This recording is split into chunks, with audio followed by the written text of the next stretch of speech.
Word Balloon is brought to you by the League of Word Balloon Listeners.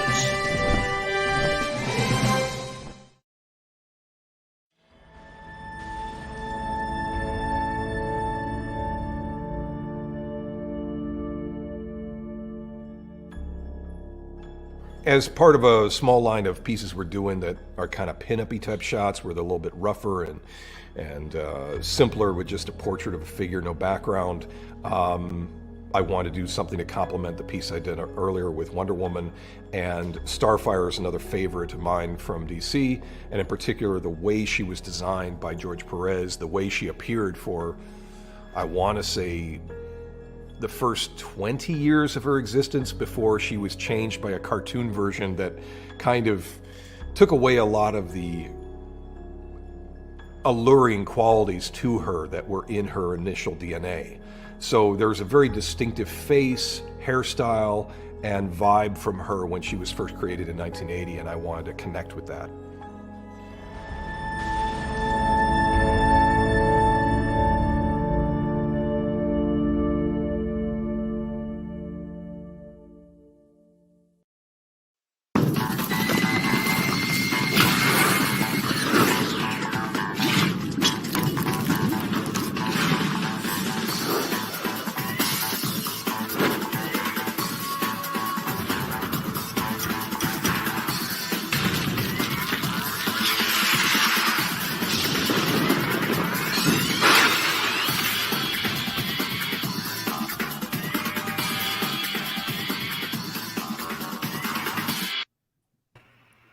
Welcome back, everybody. It's time again for another Word Balloon Live, the comic book conversation show. I hope everybody had a great holiday weekend, but we're back in business. John Suntress here. Happy to welcome the writing team behind Astonishing Times. Astonishing Times is a Comixology original series, and it's just underway. There have been, I believe, 2 issues out currently, and I'm happy to have Frank Barbiere and Arris Quinones. Now, Arris, am I saying it right? Is it Arris or Arris? It's Arris. You're saying it right. Excellent, man. Great to meet you, Arris, and great to see you, Frank.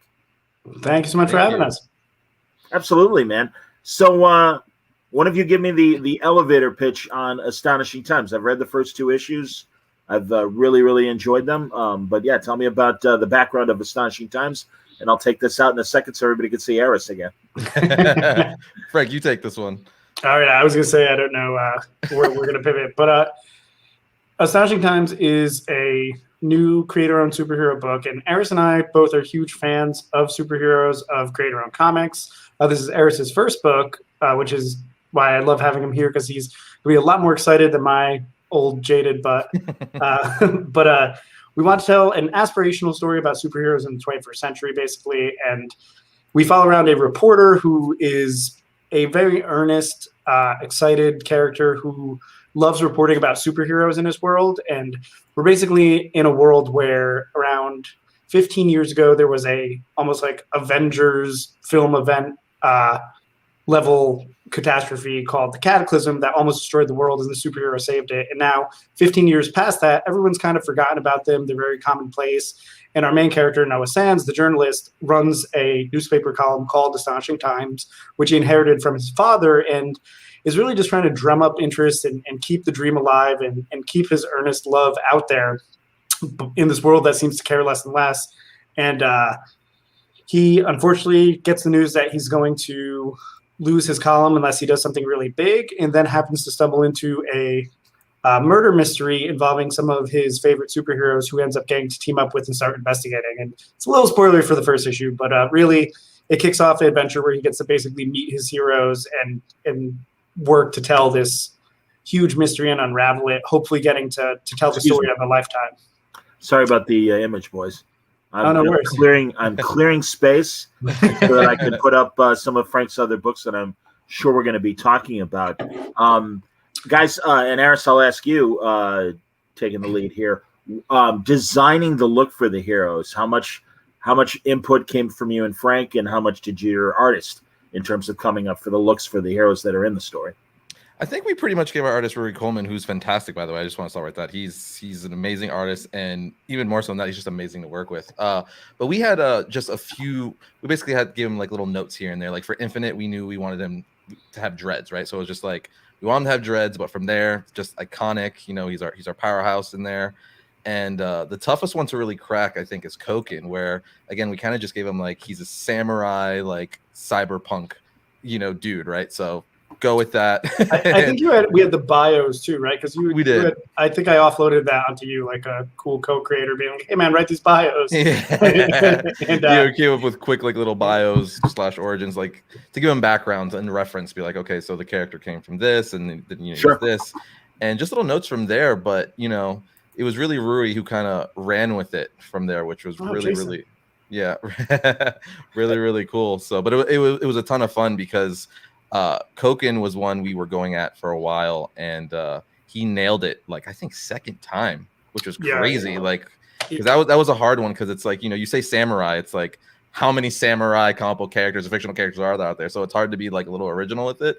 But I think he nailed it, and we definitely got we like to call him iconic looking hero. Yeah, which is the trickiest part, and I told Arris, and we got into this a little bit elsewhere, but with the genesis of this project, like so many people want to do their own superhero book, and for me, who I've not really done, I guess Black Market at Boom was kind of my own take, but I really wasn't so interested in the superheroes in that world as much as just the character of Ray.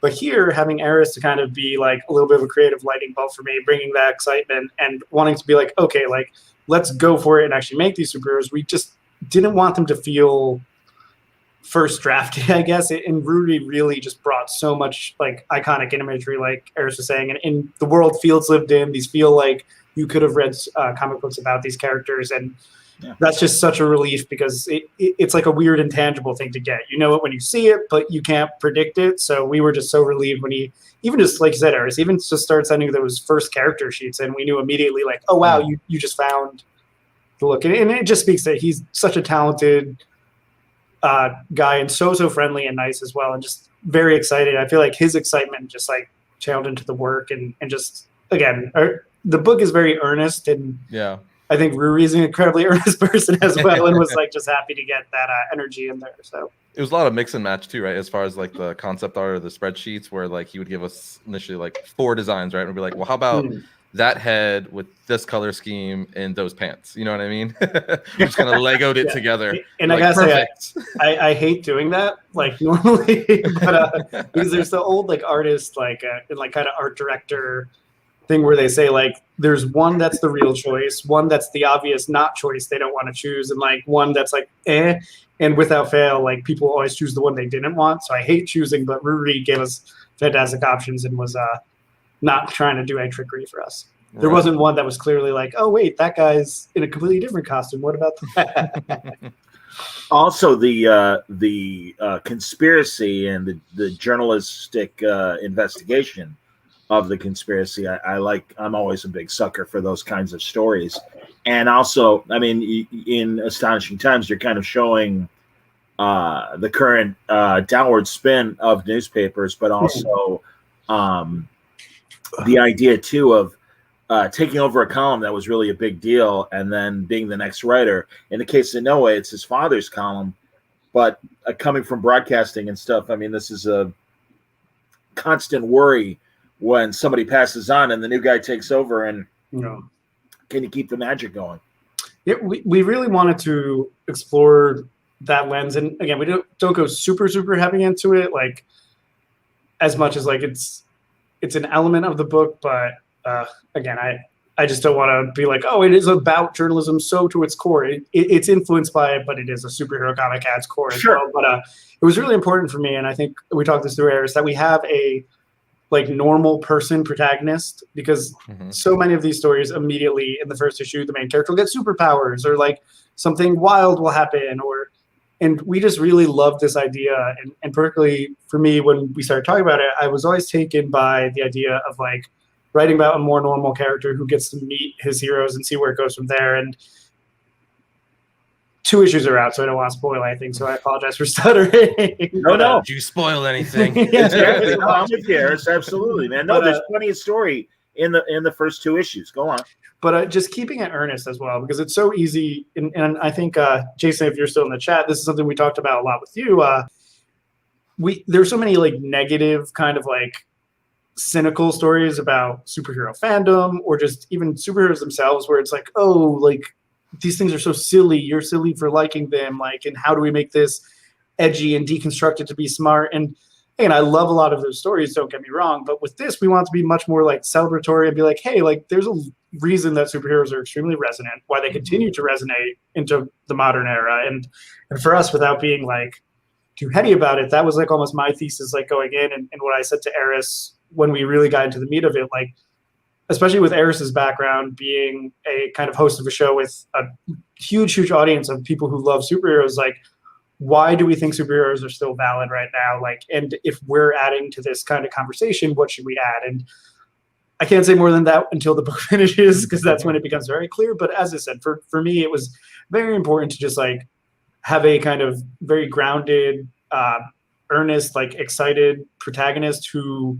feels relatable to the audience and isn't just like there to mock the audience or kind of be like, see, it's actually about blood or anything like that, but just almost be someone who could celebrate a passion for superheroes very organically in the narrative as well as outside of it. So I'm glad to hear it resonated with you, John, because I don't want to put words in the mouth of journalists, but it's something that I think, especially in comics, is like there's a lot of people, yourself included, who have like committed such a long time to this craft, to this hobby, have helped my career, have helped all creators' careers by just kind of giving us platforms and talking about these stories. And it was really nice for me, especially after, it's no secret, like I have not been actively working in comics the last 4 years. I burned out real hard after doing a ton of work too fast. But then I brought it back in. Yeah, it took Arris forever, but he got me back in.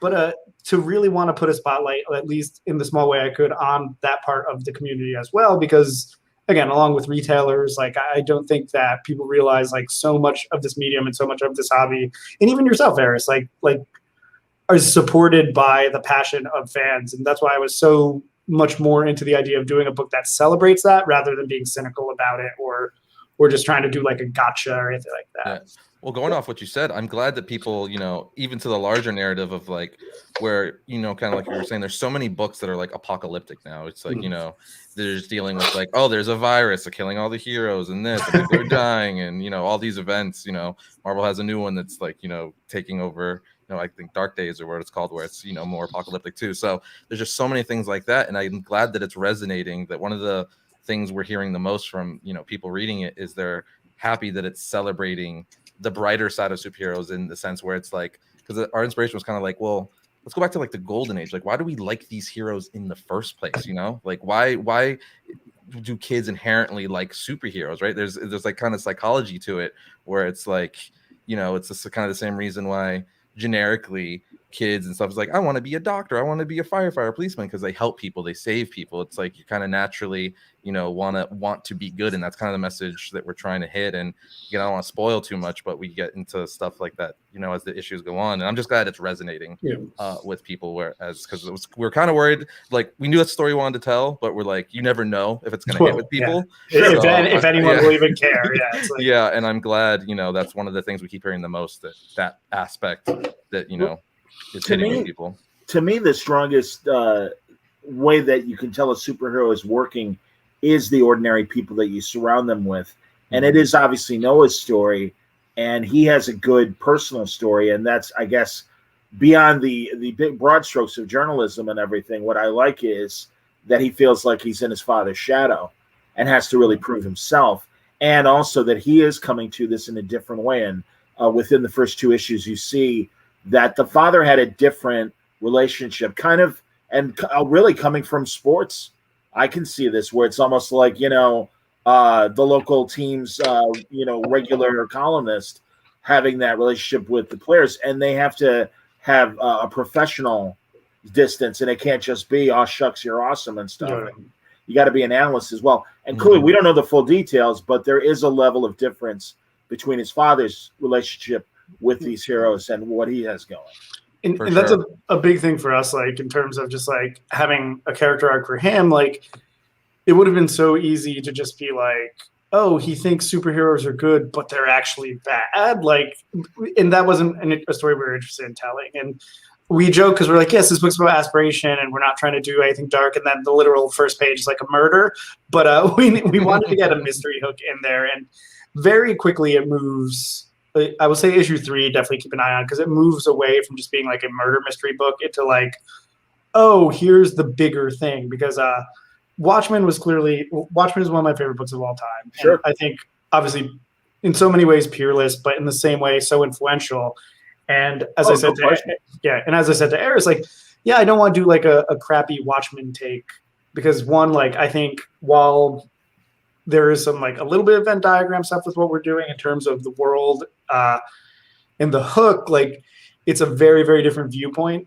And that's why we joked that, like, I was like, okay, if we did like anti-Watchmen, what would the like moral of our story be versus like the deconstruction? I like to call it the reversed Watchmen.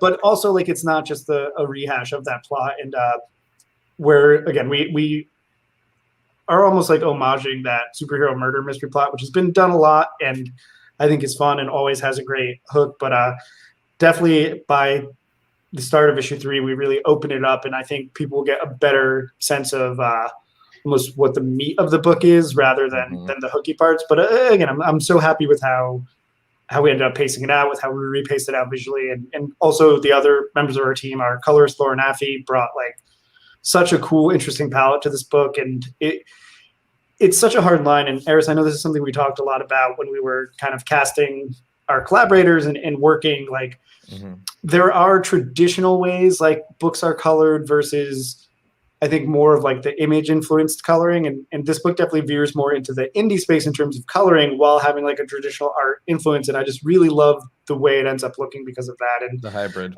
Yeah. And again, I'm not so proficient at talking about different art styles, but it was really cool to see it come together. And I think it's a very vibrant, cool looking book too, which supports the mood, because we're not trying to be overly dour and things like that, but blah, blah, blah.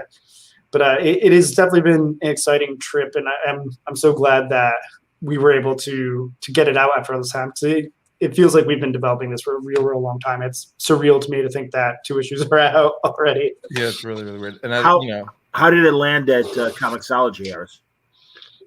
So, basically, we went around a little bit, but ultimately we just decided, Comixology's like, hey, we want it, and we just talked it over. It just seems like right place, right time kind of thing. And it turned out like, because this all kind of happened, during the Rona, if you will, right? Sure. Where during that, so it's like, all right, well, since everything shut down and stuff like that too, it just kind of, I mean, we signed with them before that, but it just kind of was like, oh, so we did make, a good choice. But even beyond that, like Chip Mosier and the whole team, like they're just awesome to work with. That's like the real reason you go with anyone, because you just want to work with people you like working with. Yeah. They really believed in the book. They really liked it.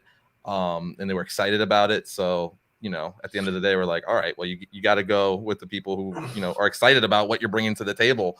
So, but beyond that, it's, Comixology is, I don't want to say up and coming because they've been around forever, but they're really just now starting to hit their stride with their originals, right? I mean, you got Astonishing Times, obviously our stuff, but Scott Snyder is obviously the big name who just signed, his imprint with Comixology exclusively with them. That's right. So, Chip Zdarsky with Uplift. Chip about his, Chip's book as well. I thought was a great crime comic with Peter Krause. I agree with you, man. And we all kind of know that the app is about to update as well in October. So I think it is a good time. Jason also points out that it's great that it's at Comixology because it would likely reach a wider audience around the world. Yeah, I mean, are you getting metrics already for the first 2 issues in terms of sales? Slow and steady. I mean, Amazon is not the easiest thing to track when you're like looking at kind of the heat index, but like we've been really excited, like seeing that the book has been a bestseller on Amazon, which was a first for me. Wonderful. And clearly for you as well, as it's your first book. But people have definitely shown up, and we're so happy about that. And it's an interesting thing because I've done a lot of things in the direct market. I love the direct market, and one of the big things of that we felt great about with Comixology, as well as beyond the support and loving the people there and just being happy with everything they bring. There's also going to be a print edition via Dark Horse in 2022. So we kind of got all our cake and ate it too. Yeah, sure. And it is just such a exciting distribution model, and ended up being, I think, for us, such the right call, considering what happened with coronavirus, and also considering Arris's channel Variant.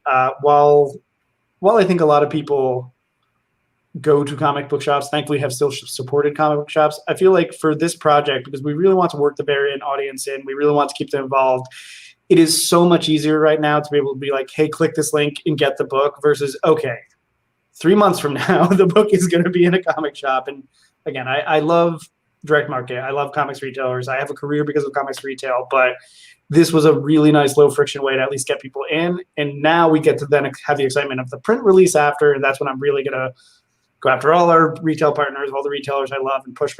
But it really worked out, and it's been exciting. And like Arris said, with Scott's announcement, a lot of the great deals they've had there, I think people who might have been on the fence are finally coming around to digital comics and embracing the fact that, oh, like there's also great original content here. And I think Comixology, and again, what Chip has set up at Originals is a fantastic, unique offering to it. It doesn't feel like the same stuff that is everywhere else, and it's exciting to be a part of that. But go for it. Sorry, Frank, but yeah, it's a lot easier, on Variant, like promoting and stuff, kind of like Jason said, which was also a big deciding factor, where it's like, hey, because Variant has fans literally all over the world, right? Well, I'm aware. We're talking about Variant.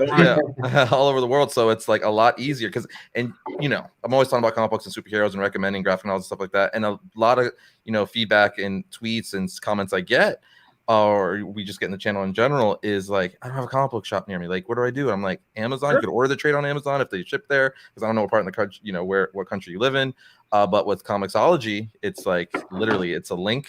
As long as you got a smartphone, iPad, laptop, anything in that sort, you could read the book. So that, because first and foremost, that's like, we just want you to be able to read it. Like that's why we made it. We want them to read it. So especially with like an original IP, like new creators, it's like, oh gosh, like it's the attention economy is so rough, as I'm sure everyone knows, and like just being able to have a platform behind us. I will say too, like I've known the folks at Comixology for a long, long time. Right before I broke into comics, I actually worked there in like 2009 or 2010, I want to say, in New York, and it was still just in a loft in Chelsea. And I always remember the first day. David Steinberg. Before they sold to Amazon, right? Is that way before? Yeah. Wow. And, the CEO, David Steinberg, again, a wonderful person, and so glad to be working with him again. But I'll never forget the first day I was in the loft in Chelsea. I don't think I was full time when I started. I think I was a temp employee, and there was like a crappy little Mr. Coffee that was like broken, and like I was trying to use it, and David walked up, and I didn't know who he was. I was like, oh man, guess this is really a startup. Can't even get a working coffee machine. And he just laughed and walked away. And someone was like, that's the CEO of the company. I was like, oh God. Like, fine. That's awesome. That's hilarious. And it turns out it did work. I just never used a drip coffee like a bougie suburban night. Like, but thought I was making some kind of bonding coworker. But no, it's been awesome to watch them grow since that. I worked a little bit. They moved to the Times Square office when I was there, which was a huge, huge upgrade. And they ended up going with Amazon after I left. But I'm excited to see what they do. They just sent that email about. We'll show this Frank guy. Yeah, we're Bezos now. They've been so supportive. They've always put me on panels and things like that. And it was a very surreal time to be. If people don't realize this, and I won't turn this into the economy of being a comic book creator, but living in New York City in 2010, or I guess 5 books came out in 2013, March 2013, I was still working at Comixology, and the book did well, but I still needed a day job. Like I was just there being like, hey, my book's out, hooray. And it was just a funny thing of everyone being like, cool. And and a lot of people work there are cartoonists and have their own books as well. So it wasn't like I was like the right person, but again, love working with them. So glad we have a book with them now, and it's been an awesome experience. That's fantastic. Arris, I'll be honest, because Frank's like, hey, do you mind if Arris Quinones comes on? He's a writer. He has a YouTube channel, and I don't remember if he mentioned Variant or not, but it's so funny that once Variant was said just tonight, my brain, the Rubik's Cube suddenly clicked into place. I'm like, oh, I know Arris. I've watched it. and forgive me, I'm not a subscriber, but I mean, honestly, I'm aware of your audience, and I have enjoyed your videos. And I have to ask, now doing your own story, are there things that you wanted to put into this that, as you have reviewed superhero stories, I'm like, why don't they ever do this? Why don't they ever do that? 100%. I think, Frankie's shaking his head right now. There was several things from the beginning where I was like, we have to put this in. Like, we were even times where, Rory would give us a layout, and I'm like, crap, we forgot to tell him to put this in. We got to see if we could fit this certain thing in there somewhere. Or there's certain lines or just beats in fights and stuff that are like, this, like, I know I would nerd out about this, so I think other people would nerd out about this. You know what I mean? It's because it's like, that's the cool thing about, obviously everyone wants to write Batman, everyone wants to write Spider-Man, those big guys, right? Sure. That's like dream, right? But there's limitations to what, Marvel and, DC are only going to let you do certain things, right? But with us, we could do whatever we want. So we could make cryptic messages that are just kind of calling out other characters or things like that, kind of like just get the fandom stirred. So there was lots of little things and stuff that for sure I was thinking, I'm like, this has to get in there, and we got a good amount of them in there. So I'm excited for when those issues drop, because those issues aren't even out yet. Fantastic. How long is the first story? It's 5 issues. 5 issues. Okay, 5-issue arc. Okay. And Arris, have you had specific episodes about Astonishing Times, like Q&As with your audience? I would imagine, obviously, you're talking a lot about it on the show. But yeah, I mean, how involved is the Variant audience in terms of feedback and everything? Oh man, they are the backbone of Astonishing Times for sure. Like me and Frank say it all the time. Like, we made this for us, obviously, but the Variant Nation as well. Like, this was kind of like the dream since the creation of Variant. It's like, I love comic books. I want to talk about it, and I want to share my love with it with everyone else, and that's kind of how the channel came to be.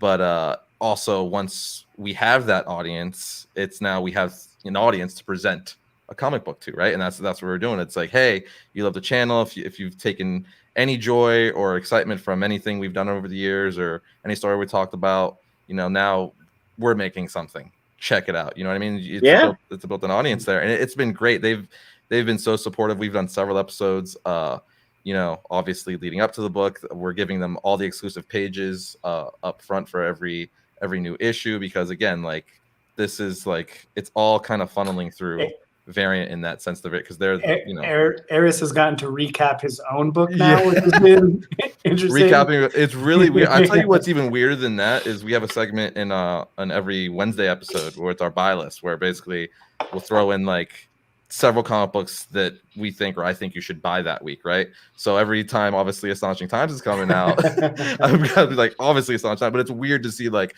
this week we have Batman 110 coming out.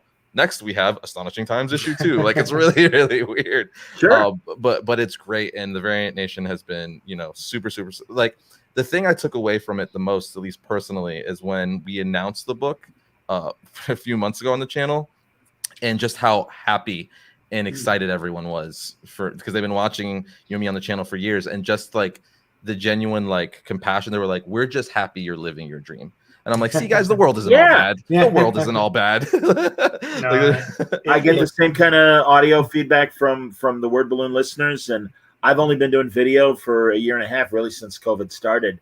And no, man, I again tell everyone who is a Word Balloon viewer and listener, but not a Variant viewer and listener, how big's the YouTube audience? 50,000, 100,000? What do you got? 2.3 million. 2.3 million. I'm sorry, John. I didn't mean to laugh.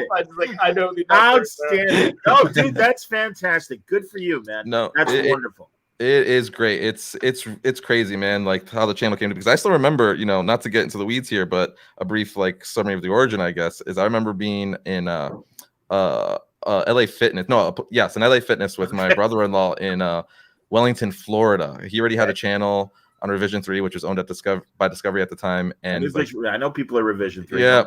He was like, hey man, I love comic books. I know you love comic books.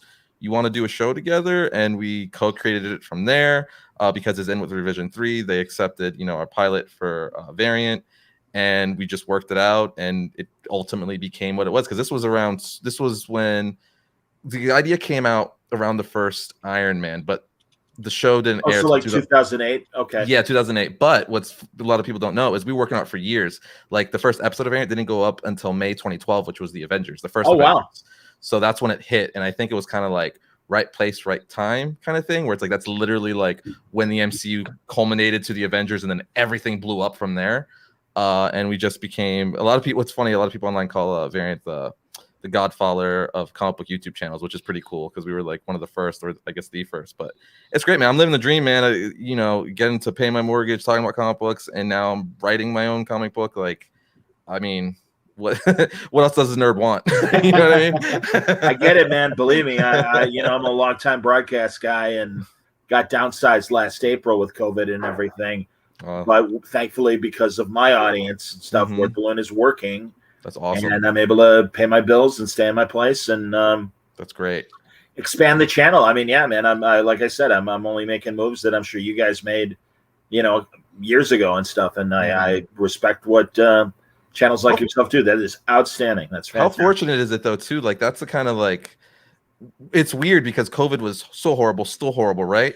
But like there's certain industries that thrived because of it, right? So like all the people like us who work from home and video, like in Amazon in general, they became more and more successful while the rest of the world is, kind of on fire. So it's really, really weird and fortunate for people like us, right? In that sense, like, you know what I mean? But we're putting something positive out there. Yeah, right. And I'm sure you do too. Yes. And thankfully we've got audiences that really appreciate that. But yeah, man, I mean, that's the thing. I mean, literally, I being the old fart that I am and everything, and this is before my time even, but it felt like, and I've said this before, it felt like World War II in the home front.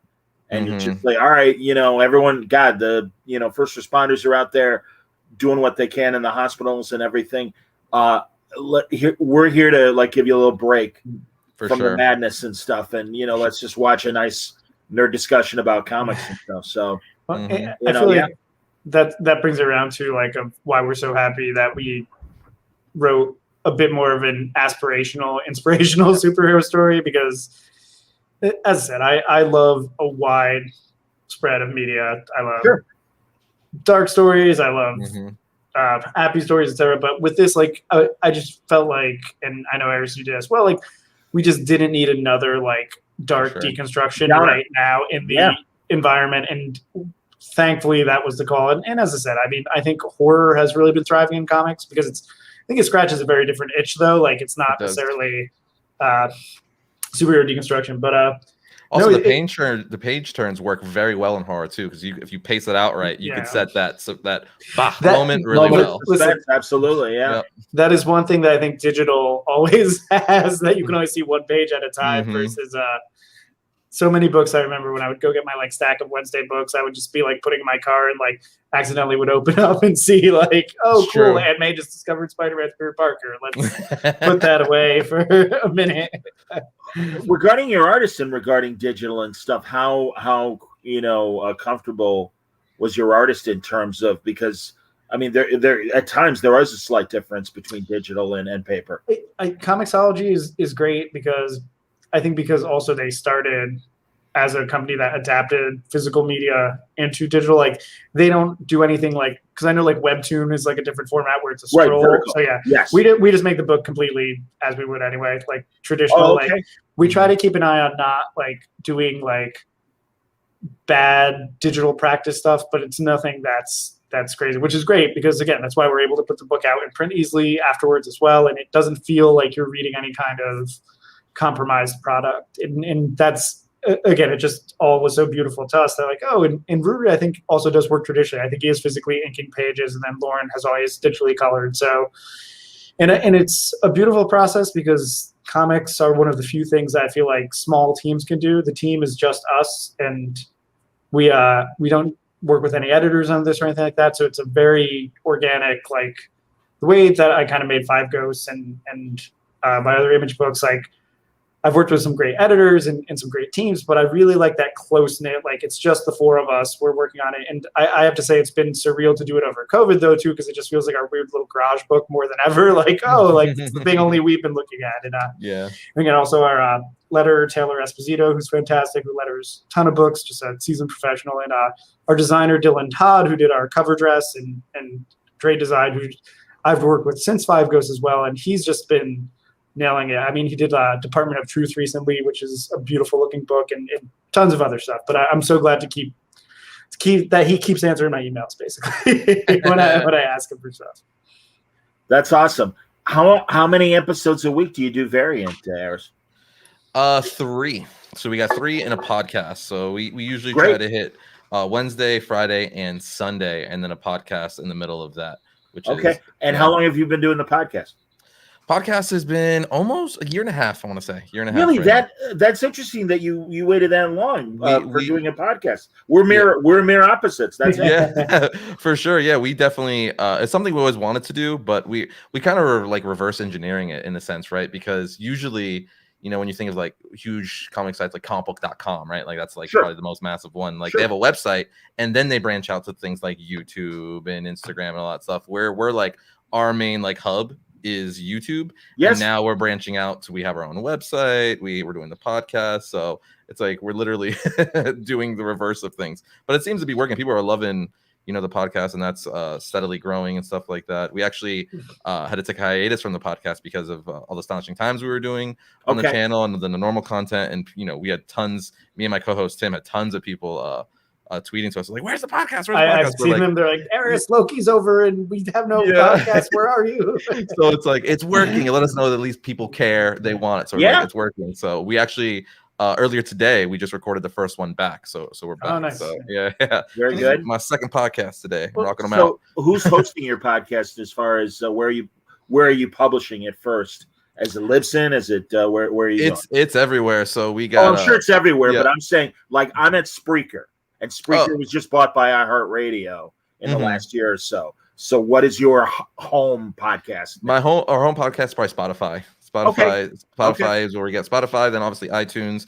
We have a video version on a new Variant channel, the podcast channel. So you can watch the video version there, but it's Spotify is definitely the one that people listen to it most, then iTunes. No. And again, I think you're misunderstanding me. I understand that's where people can get it. Are you publishing through Spotify first and everybody else? And if not, where are you publishing?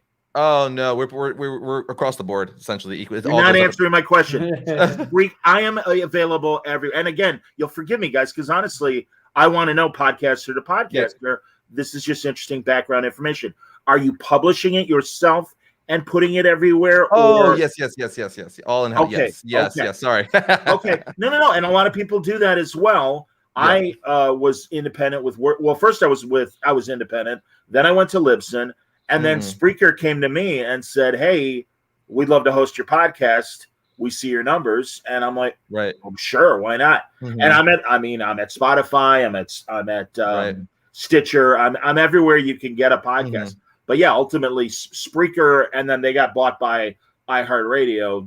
They're my home. But you do it through Variant yourself. Various of we're all in house. Yeah. That's so interesting. As you just made me realize, John, I have no idea how podcast publishing works. Frank's like, wait, what are they both talking about? No, and also, so do you host your? I mean, how do you? Isn't that a lot of bandwidth to take on yourself? I mean. Oh well, we see. The cool thing with Variant is like we have our own team like in house. So we're it's actually under the banner of Triune Films, which is a production company. There you go. I guess to answer your question, that's what you're asking there. Yeah, that's great. We do everything. We have our own studio. We have our own like employees and stuff like that. So, I host Variant. We have other shows. So I'm a host of Variant and Variant the podcast. We have a Film Riot, which is a DIY filmmaking channel that has 1.5 million subscribers. Wonderful. And then we, do short films and other like production projects and stuff like that. But yeah, we got a whole team. My producer, Tim Conley, basically runs the Variant ship as far as like scheduling. He's like, the mastermind, and I'm like the geeky nerd creative who does all the fun stuff, right? No, and I appreciate you lifting the hood and telling me how your engine works. That's great. It's interesting to me because, John, I feel like the way I discovered Word Balloon is like you have long since been the master of like long form interviews.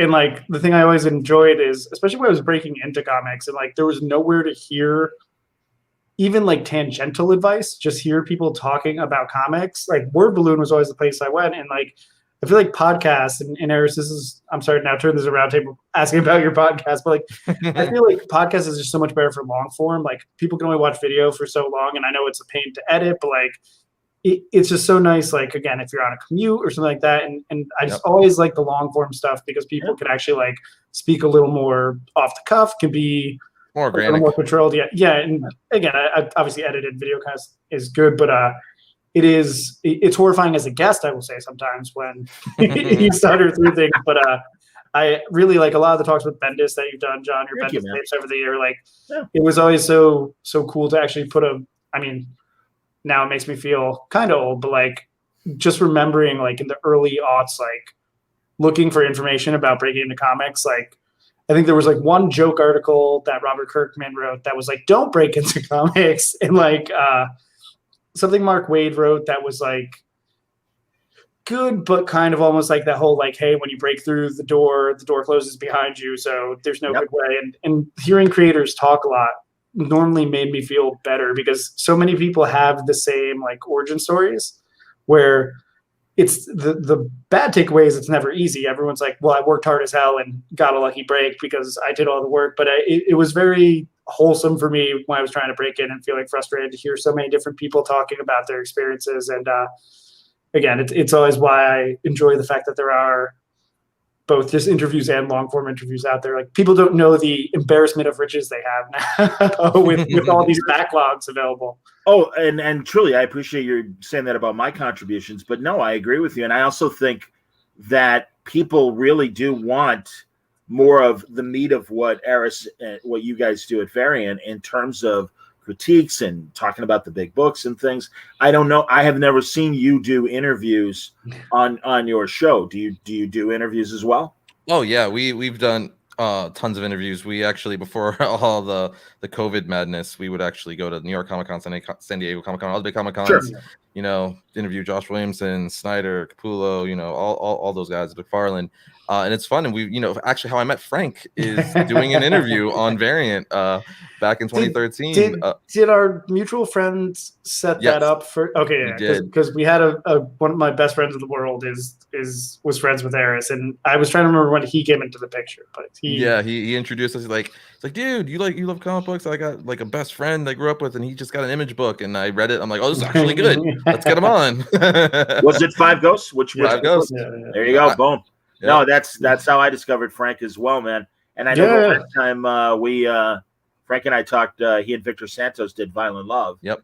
And loved that book, and I've had Victor on as well. Absolutely, man. And actually, Mark wanted you to know that he's a huge fan of Violent Love and can't wait for the return of Five Ghosts. And that's something you've talked about before, Frank. And every time I talk about it, I embarrass myself because then it's like not out yet. But it is something we are going to get back to, and has just been in the years of scheduling, like between myself starting to do a bunch of different stuff, Chris starting to do a bunch of different stuff. But we thank everyone's patience. We're just so glad people still like the book. Like it is a really important book to me because everything in my life, like without being overly romantic, I can trace back to that book getting approved at Image and why I'm able to do anything in my other career, writing video games as well. Like, yeah. So it is extremely an important book to us, and we've been meaning to get back to it. And we made the mistake of throwing out dates multiple times and then missed said dates. But it is still near and dear to our hearts. It's still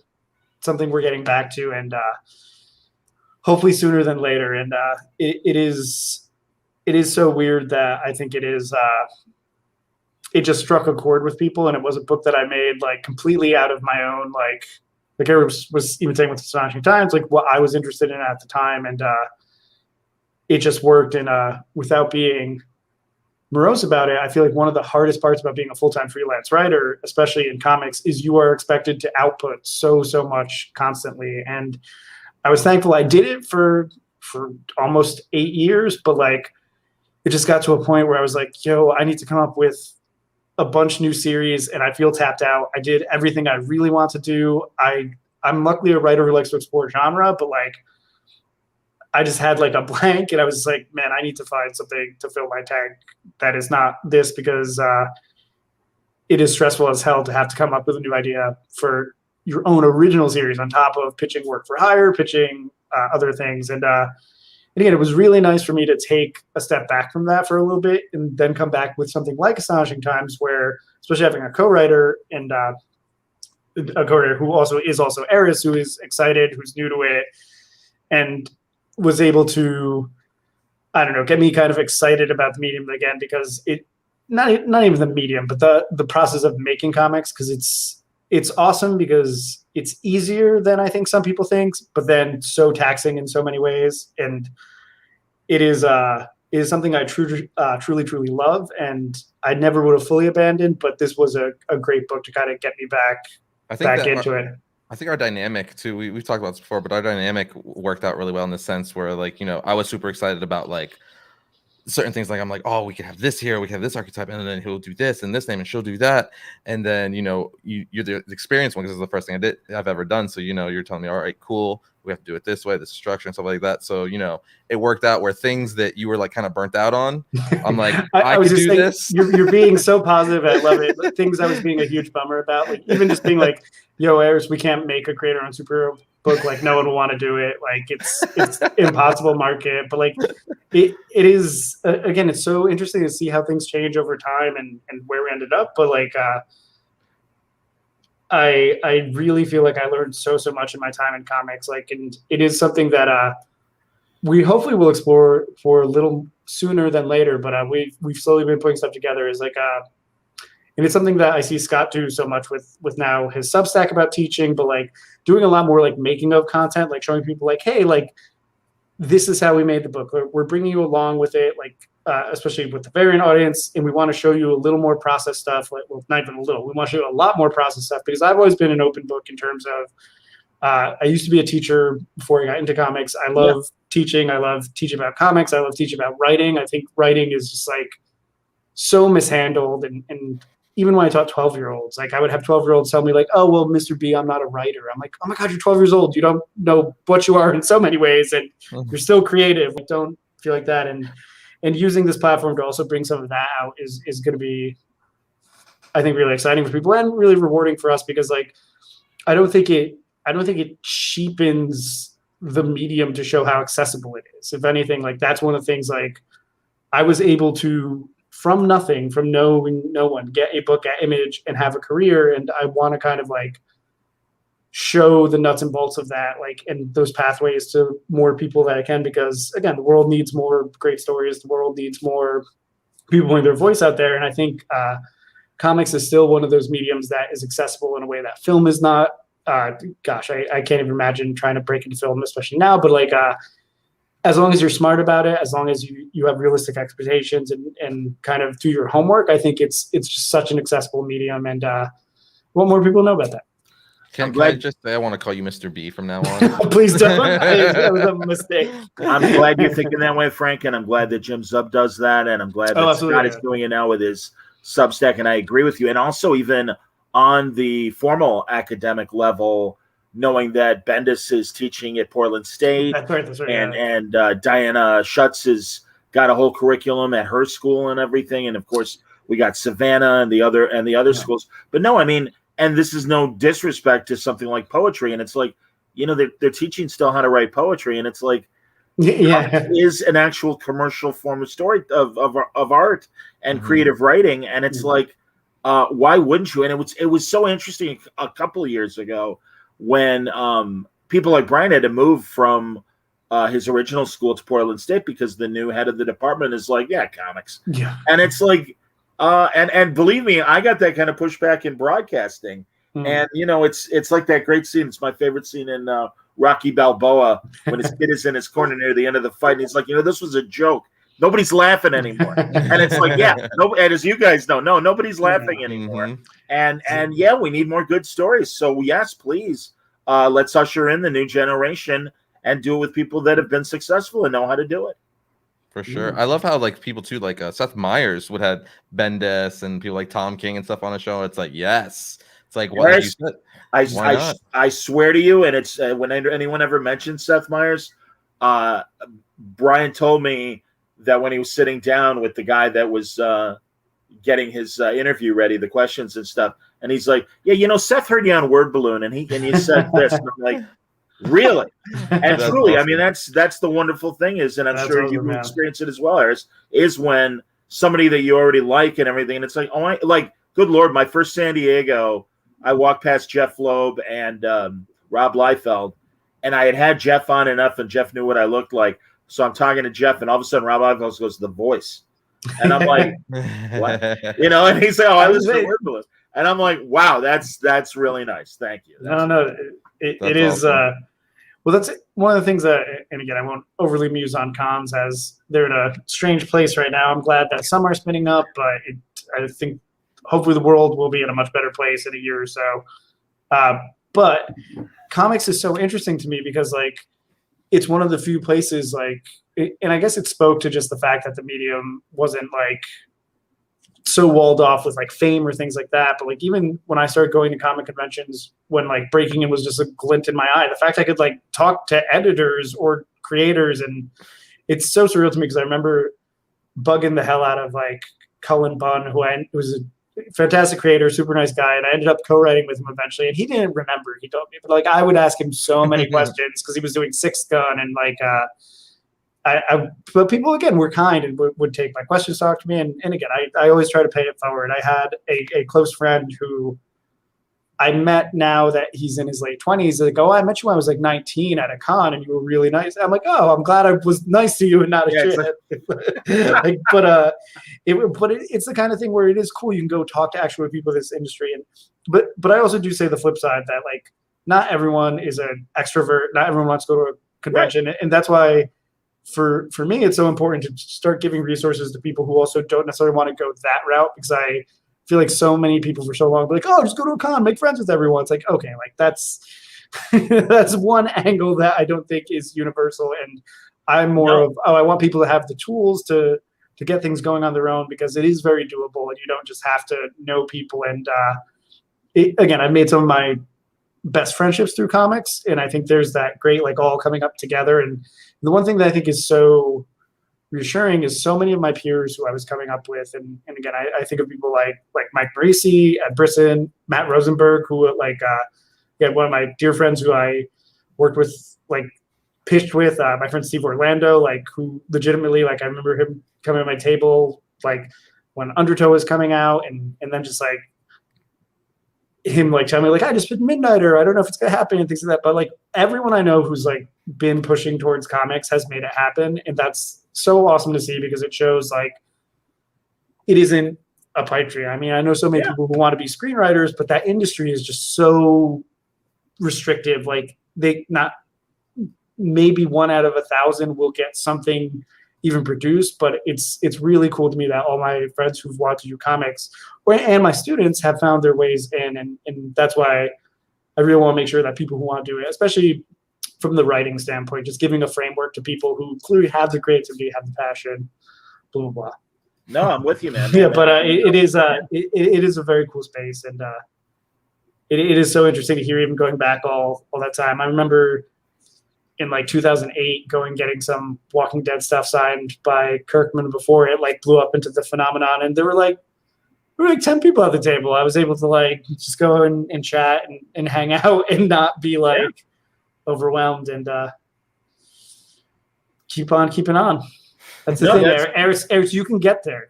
Kirkman didn't have a YouTube channel, right? Now. Well, I was going to ask Arris, and I do want to hear what you were going to say, but I want to ask is, so will Frank doing a how-to, will that be hosted on the Variant channel? Well, we plan on doing a bunch of stuff like that together. We've talked about, especially on the podcast, having the art of Astonishing Times, having Lauren on and Rory on and talking about how, what went into the art side of things and stuff, kind of explore everything. Hopefully we'll get to it all, because this is going to be just on the first 5 issues alone. The last issue comes out in November. Then the trade then the trade comes out next year, and then maybe more stuff. But this is gonna be around for a while, so we plan on doing as much as we can. If the Variant Nation wants it, I mean, we're gonna give it, and so far they want it. So it's I see no end in sight anytime soon, which is great. It's a really, really good book, and I mean and I was gonna say when Frank initially it's I don't want to we don't want to do a superhero book. I would say honestly, as you know, and granted, I always think DC and Marvel have the area covered. You really have to have something different to say with superheroes, and I think you guys do, and that's the good news. Because when I'll admit when people send me, hey, I want to come on your show, and it's a superhero story, I'm like, all right, boy, this better be interesting, because there are two companies named DC and Marvel that seem to know what they're doing and pretty much have 90% of the superhero loving audience very much hooked. The great thing is with niche programming, including comics, you don't need to have those DC and Marvel numbers, and you can still make an effective book. But also, much like I have the same glazed look in my eyes mentioning Walking Dead when it comes to zombies or vampires for that matter, or even werewolves, where it's like, yeah, that's kind of that swamp is pretty empty at this point. I don't know what's left to fish and stuff. So again, I give you guys credit for having the right team and making the right kind of book. Yeah, I'm happy it's panning out, because obviously superheroes is obviously I love horror books, indie books, all kinds of stuff, but superheroes is it's my bread and butter. Batman, Spider-Man, that's why I like comic books. That's why it's still the most popular and making all these blockbuster movies.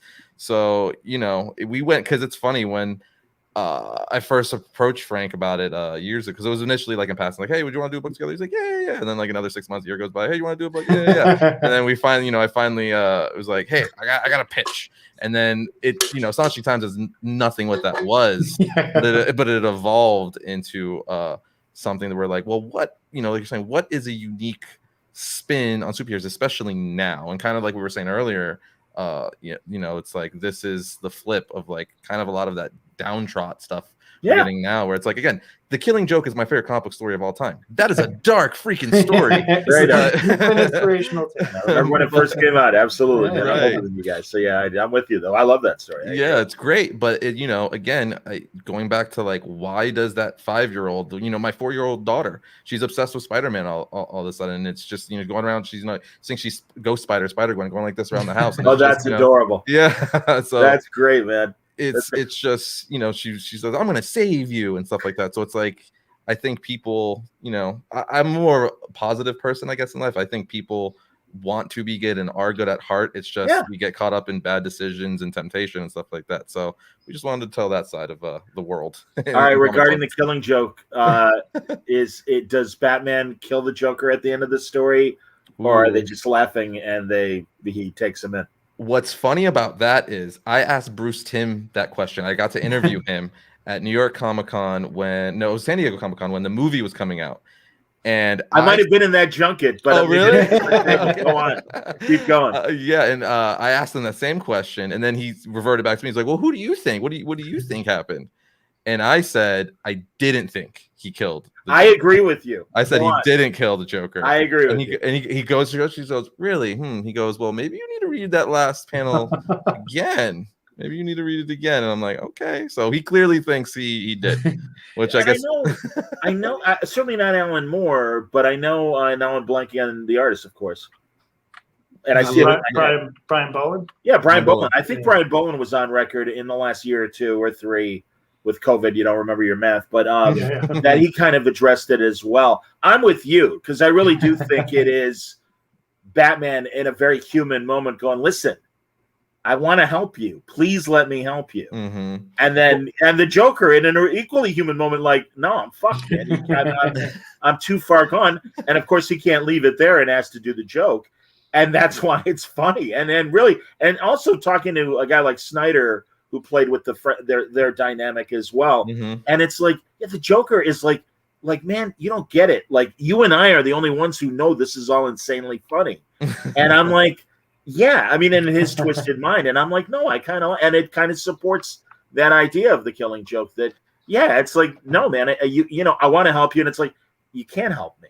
I understand you want to help me, but you can't. And truly, it is those kind of subtext moments that make me excited by good storytelling. I mean, I've said it about my favorite Star Trek moments as well, that it's more about the subtext than what people are saying on screen. The way that ending was crafted is brilliant, because you can go through it 2 times, and it really could, like, if they say this or that, it really could go both ways. The way, even with like the ambulance sound effects and stuff like that, you can interpret that as like something else. It was brilliant. Yeah, I'm such a poser. I didn't read that book until like 5 years ago. Like, it was one of the holes in my reading.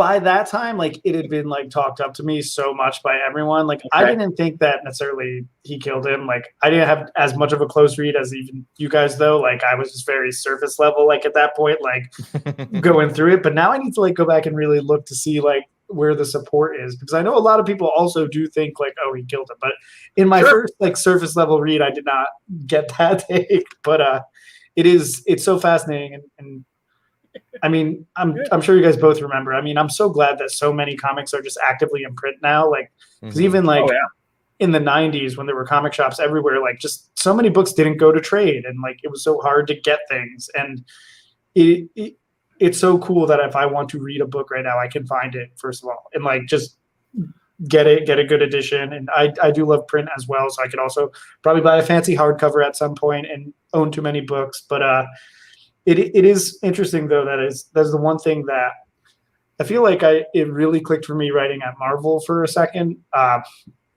in where so many of these great books come from. Like I think there's this impulse, and this is something that I feel like we talk through a lot, Arris, and I kind of like projected my like own like Arris, don't make first writer mistakes I made like when we work on this book together.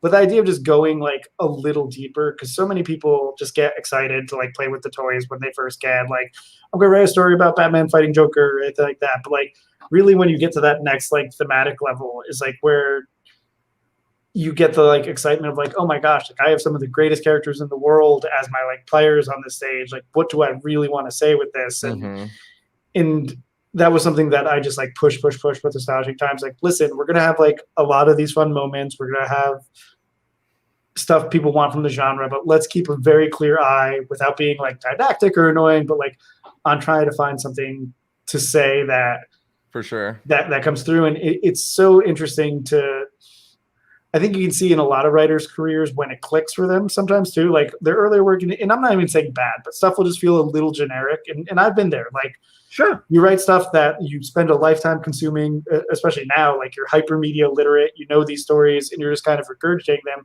But always in people's careers, you can find that point where it clicks, and they're like, oh, this is when they found what they want to say with this, or at least start experimenting. And that's what I love about comics. That's what I love about Big Two comics, just like seeing the different voices come through and how people are able to kind of not even put their stamp on characters, but use the characters as they exist to answer interesting questions. And that's work within the editorial system. Yep. I mean, and some great creator-owned creators can't.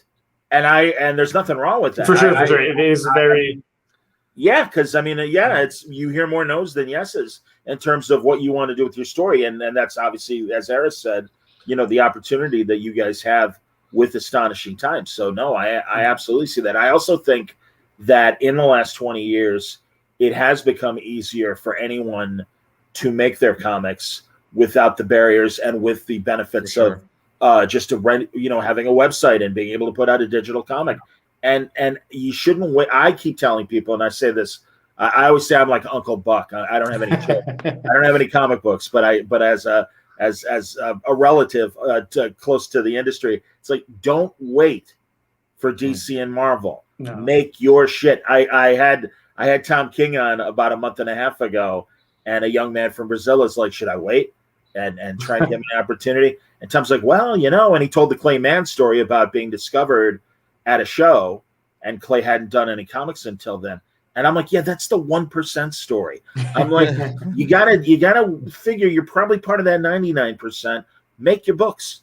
Don't wait for Joe Quesada to discover you. Yeah. It may not happen. You don't want that call from Jim Lee. Well, it's even funnier with Tom, and again, I'm sure he won't come punch me for telling this story, but I met Tom in 2013 when we were doing the press cycle for Five Ghosts, and he was trying to break into comics. He had just written Once Crowded Sky, and I was like, oh man, like you're smart. You wrote a real book, and like that's crazy. And we went out for drinks after signing, and like I'm like, this guy rules. Like I just really like Tom, and I swear I spent like 2 years sending so much of his work around, and no one answered me. And like he figured it out though. And I just remember we were at dinner.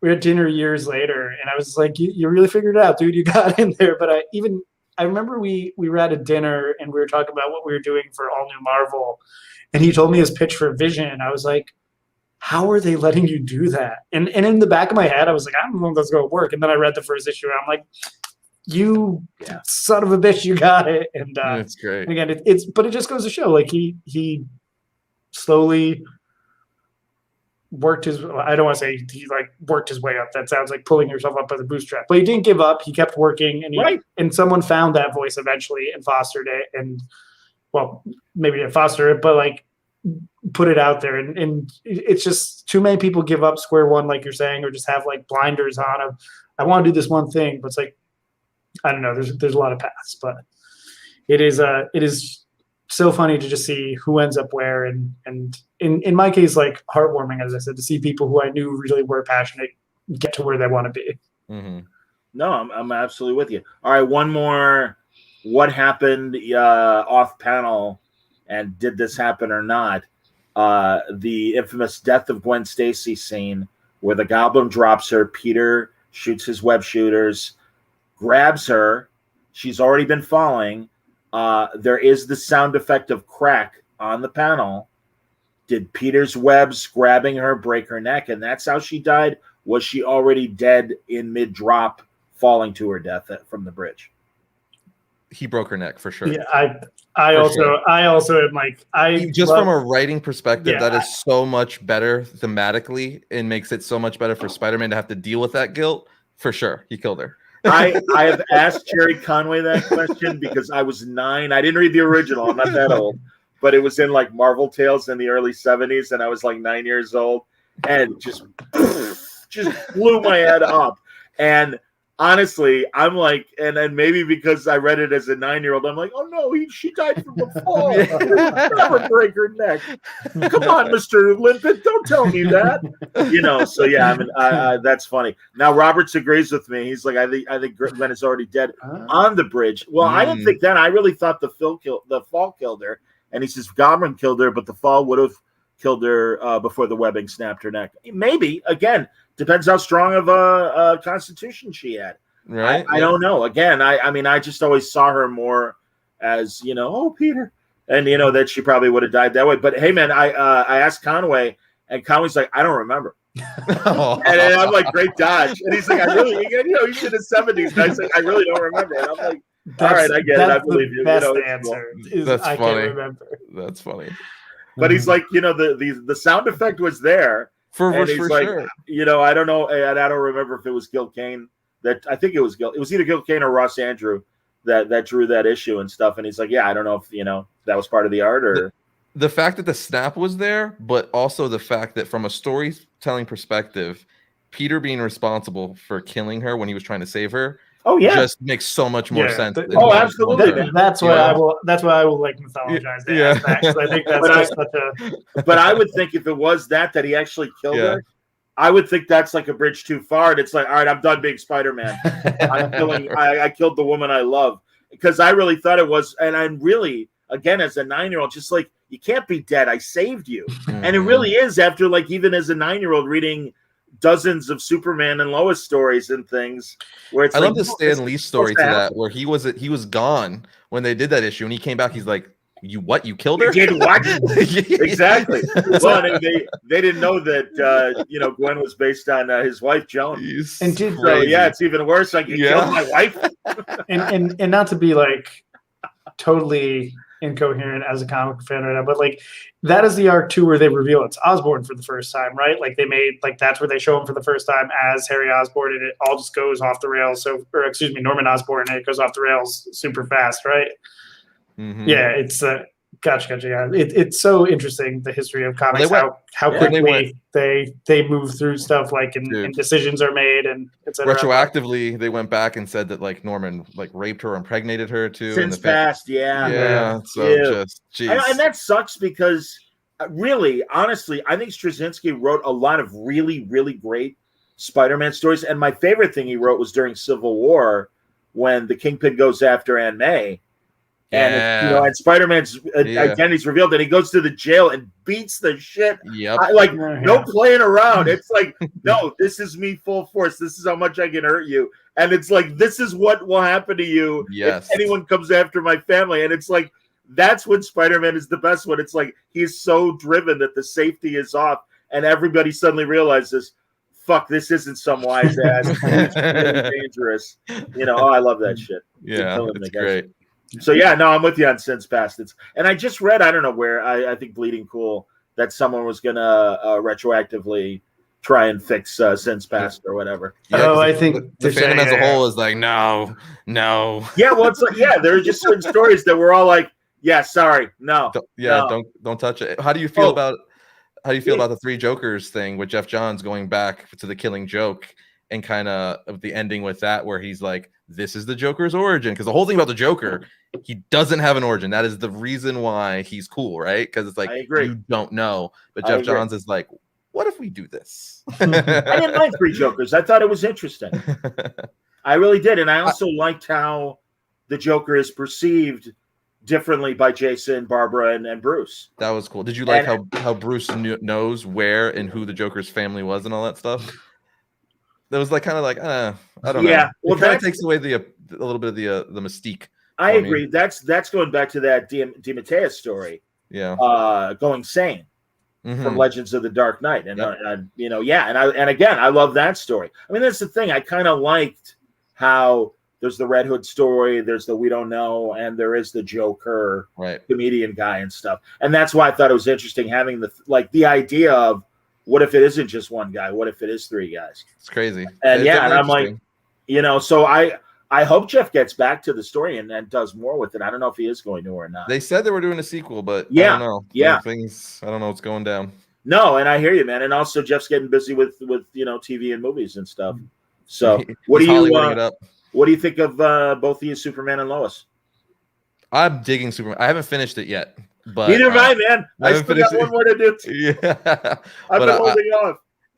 I'll tell you the truth. I fell off the CW stuff for a while. I got tired of the Flash. I got tired of all the Arrowverse stuff. But my co-host Tim Conley for the podcast was like, "Dude, you got to watch it. I'm telling you, it's pretty good." And I'm like, this is Superman. Like it's hopeful. It's family Superman. You're seeing how he deals with being Superman, but his family as well. I love that dynamic of like, oh, he's a dad too. He's not just like the strongest dude on earth, right? Yep. But I'm loving it. I can't wait to finish it. So no, I'm with you, man. Frank, I'm so out of touch with TV stuff. I've watched so I don't mean to be like glossing over but I do hear good things. So maybe I'll check it out. Jay Gomes says Spider-Man has something like 25 years of consistently good stories. I'd give it more than that. I guess no other characters had something like that, but everything after. Everything after, I guess not so much. I don't know, man. I think Batman's had equal great runs as it's been past, and even in the last 20 years, certainly. I think it's been incredibly great and in incredibly great hands, starting with Brubaker and Rucka back in the late 90s, and even during No Man's Land, for that matter. I think No Man's Land was a terrific story. It was. So, but yeah, interesting comments, as everyone says. That's great, boys. Well, hey, I want to acknowledge a couple other Frank books before we wrap up that were hilarious. Things like again, I cannot thank my friend Steve Orlando enough for bringing me onto that project with him. That was so much fun, and we actually, I remember. Forget Martian Manhunter. You got to write Marvin the Martian. What's funny is we had definitely it's a pretty zany, fun issue, but we had an even crazier one before that, an even crazier outline that thankfully I think our editor reeled us in, because at first we didn't know how tonally Looney Tunes we wanted to go with it. But Steve, also Martian Manhunter, is one of his favorite characters. He did that brilliant book with Riley Roscoe as well. So I 100% credit to him for bringing me in on that. He was like, "Do you want to co-write this with me?" I'm like, "Please, please, please." And we just camped out at a house together and wrote it together. So that's very cool. I also heard go ahead, Frank. I was just say that whole collection is fantastic. The DC Looney Tunes one. Oh God, yes. Yeah, it's in a trade if anyone ever wants to pick it up. Yeah. It's a good one. He's pulling up the revisionist. Yeah, it was, because I like the revisionist a lot. Thank you so much. Yeah, Gary, man. I am a huge fan of Gary Brown, and Lauren Affey colored that one as well. And that was so Gary. I met when Chris when they were both still in the Kubert school, because the way I ended up working with them, and I'm sure I told you the story years ago, John. We were talking about Five Ghosts. The way I met Chris was a student at the Kubert school, and I moved back to New Jersey, or I moved back home. I went to Rutgers, so I was still in New Jersey. I actually live a town over from where the Kubert school is. So I just like Googled like on DeviantArt or something. I was like, oh, Kubert school students, and Gary was in Chris's school, and I wanted to do a book with Gary as well so badly, and I was so glad we got to do that project at Aftershock. Dope. That's awesome, man. Yeah, did you enjoy that series, Arris? I actually haven't. I was going to say, have you been? I feel like we've never talked about it. Oh, okay, because I was right, because obviously, like, oh, he's going to talk about the revisionist. Well, Frank has talked to me about it before, where he's told me not to read. No, it's not revisionist. Is that one I was? No. I wouldn't tell you not to read that. I probably my first book. That's what I'm thinking about. Okay, Divine Intervention. Yeah, which I was like, is Aftershock, right? Yeah. Okay, yeah, I'm getting it mixed up. Okay. No, I was like, trust me, I wouldn't tell you to read that. That's awesome. Stop talking bad about my book, bro. Exactly. What the hell are you doing, man? No, Arris, congratulations on the Variant channel and what you've done with it, and continued success with that. That's wonderful, and I'm so glad that your first book is as great as it is. Astonishing Times. Thank you. Yeah, absolutely, man. I'm glad you and a lot of other people are enjoying it. But I have without Frank and Rui and everything, because I'm the noob, right? I'm like, I'm kind of like I'm the fresh meat, but I think like Frank was saying earlier, the excitement and kind of being around this stuff the whole time, it was just a matter of time to actually start writing and doing this stuff, because I had lots of stuff up here, but I just needed the right people to help me guide all that stuff, and we came up with something great together. So I'm no question excited to keep writing this universe. So Frank, are you working on other things as well? Are you in transition of getting some new stuff out there beyond Astonishing Times right now? So nothing, I think, that is going to be out soon. This was really kind of the book that I focused in all efforts on. There's a few other things very slowly putting together, but as I said, one of the number one things I love about comics is getting to collaborate with different artists, because you can give the same script to 10 different artists, get 10 different comics. I just think there's something beautiful about that. But there's some stuff that I've been working on something with Victor that I can't talk about. That hopefully very, very soon. Again, one of my absolute favorite artists, and just a man who keeps himself busy and is always just churning out gold, in my opinion. So we have a project that hopefully soonish we'll be able to talk about, that has been very, very slow coming, but I love his art, and he's just a talent. And then again, just back in it, kind of slowly developing new things. So hopefully in the next year or so I'll have more. But and again, hopefully we just keep grinding out Astonishing Times too. I feel like it's been so great to discover a universe together too, and something that we feel like has legs, and just excited to be making comics. I can't complain. Yeah, there's definitely a lot of routes we could go to keep continuing this, so I'm excited for the future. That sounds great, man. No, continued success beyond this first project for you, Arris, and thank you, Frank. Again, I everyone can read Astonishing Times. It's a Comixology original. So all you have to do is go to the Comixology website. You'll pick it up there. If you already have Amazon Prime, you can read it for free. Mm-hmm. So that's terrific too. And keep that in mind for Prime users. But also take the opportunity to go back and check out some of Frank's past projects. Yep. Starting with Aftershocks, The Revisionist, very cool. And all those volumes of Five Ghosts. It's my first time that I ever read anything that Frank wrote, and it immediately hooked me, and the art is great. And I can't recommend it enough. So. It's my favorite thing besides Astonishing Times that Frank did. I'm with you, man. No, I get it, definitely. Well, guys, thank you very much for being on. John, always an honor. Like I said, it was nice meeting you too, John. Very nice meeting you. I hope to be back in the future. Please do, man. Honestly, and believe me, I'm going to be. I'll be changing the verbiage for the episode tonight, and I hope that some of the Variant audience gets a chance to sample Word Balloon and check out. Oh, for sure. I'll be tweeting this and all that good stuff. Thanks, buddy. That's incredibly kind. Thank you. Yep. And truly, you're welcome back. I just had Sal Crivelli on from Comic. Dude, I'm good friends with Sal. There you go, man. Well, are you going to, and believe me, I'm with you, Frank, and I'm nervous. I'm probably going to go to Baltimore, but I'm certainly watching the Delta numbers, and that will inform my final decision. But I know Crivelli's going to be at Baltimore. I don't know if you guys are going to be at Baltimore. No, I'm thinking about going to Dallas Comic-Con, which has become pretty big. It's getting bigger and bigger every. I mean, when is that? Dallas Comic-Con is the 17th through the 19th. Capullo's going to be there. Tynan's going to be there. Donny Cates is going to be there. They have the massive roster. They got like a Lord of the Rings reunion with Elijah Wood and stuff there. It's becoming pretty good. So that's local for me. That's literally a 40-minute drive. So I might. Oh, okay. That one. Yeah. Sure, man. Where in Texas are you again? I'm right outside of Texas in Rockwall County. So I mean, I'm right outside of Texas. I'm right outside of Dallas.